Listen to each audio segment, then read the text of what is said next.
I would definitely say that I'm obsessed with what I do. Yeah. I've spent a lot of my life kind of ignoring the things that I'm obsessed with in pursuit of things that feel stable for whatever reason. And I think I'm starting to learn as a young adult that when you're obsessed with the things that you do, that's the best stability you can ask for.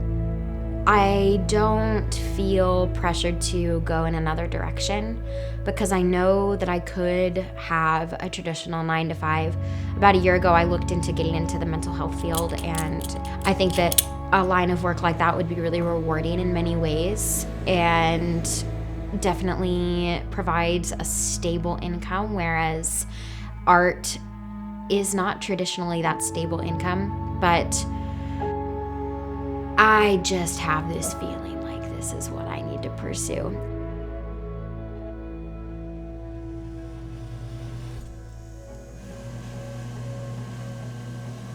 I don't think it's feasible to expect yourself to be inspired all of the time.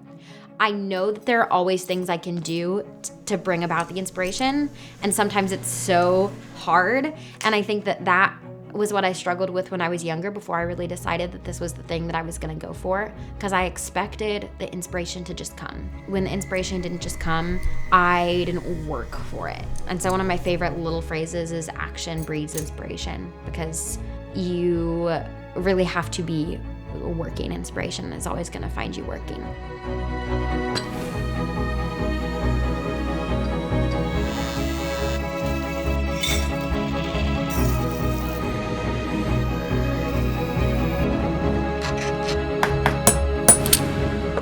So I'll go and, sit down at my bench and start doing something, even if it's monotonous, even if it's something I don't necessarily want to do or don't feel inspired doing.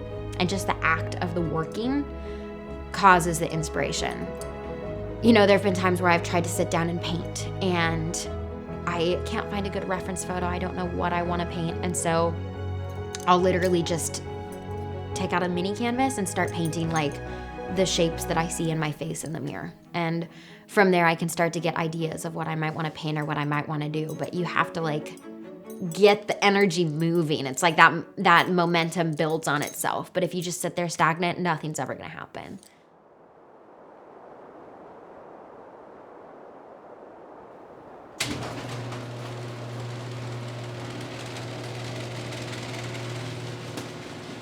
I feel like proper boundaries are really important as an artist, especially when you work for yourself, because without proper boundaries, you'll end up burning yourself out, and then you won't even want to do the thing that you fell in love with in the first place.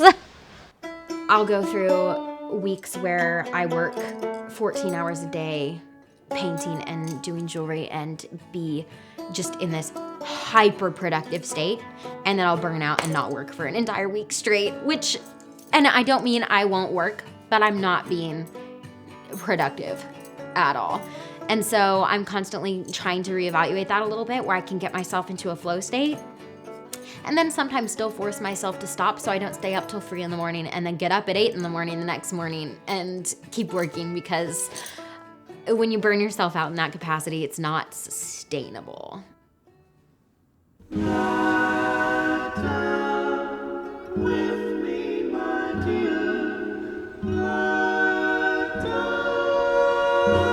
So yeah, the flow state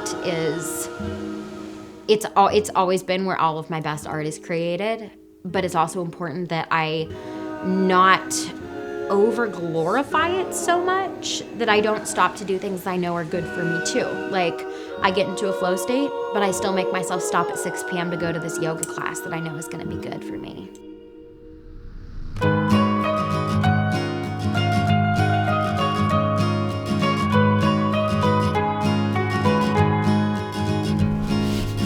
My brother, where do you intend to go tonight?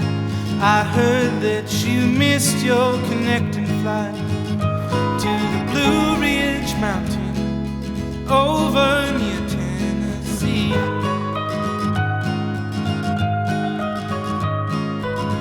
You're ever welcome with me anytime you like.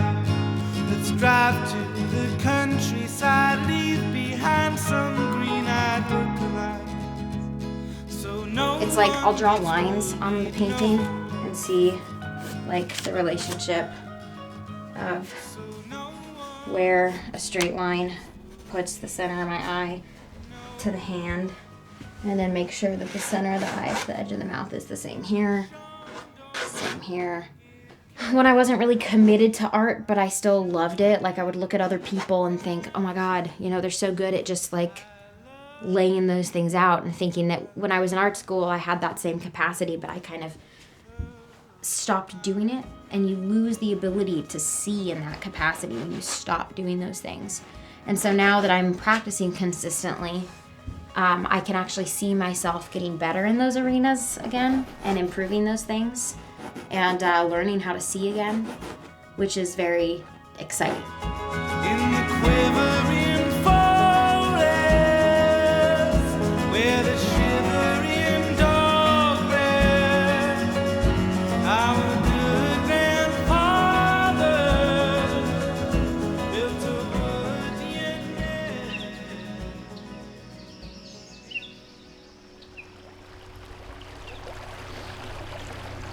Sobriety, addiction, mental health, they're all super poignant, important part of my story and me as an artist.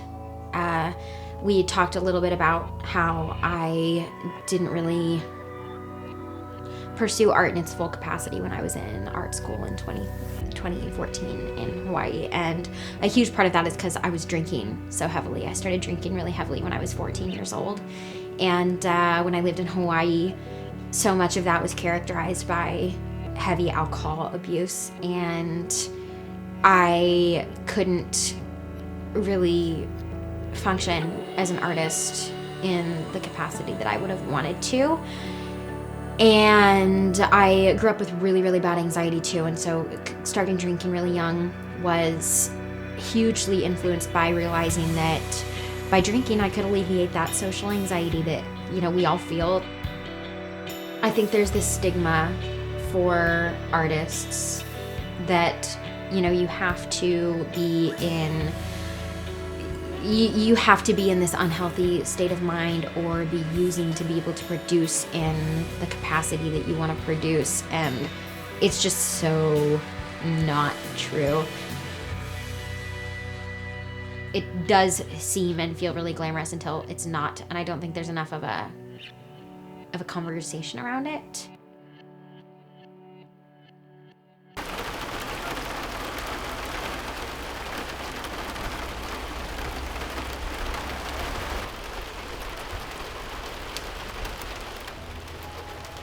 My end goals are still definitely to get into galleries. In my vision for like 10 years down the line, I'm still doing my jewelry, but my painting is really the thing that supports me, the thing that ends up making it possible to buy the kind of house and the kind of property that I want, and those like really long-term goals.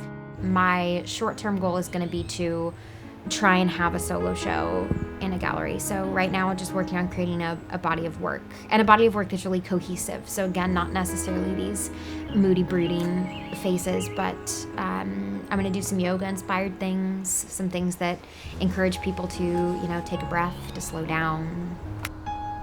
Overall, life is a lot shorter than we feel like it is a lot of the time, and I think that you owe it to yourself to pursue your big dreams. I think that if there's anyone in your life that's telling you that you're too much of a dreamer or you're wearing rose-colored glasses, it's time to make some changes, because everything out there is there's so much that's out there just waiting for you to grab onto it. And the craziest thing that you can think of to do for work, for a living, someone is out there doing it. So dream up all your big crazy dreams and just go for it. You 100% owe it to yourself. Like, start right now. You're wasting time. Get off the couch. Pause the video. Go do it. Go shoot your shot.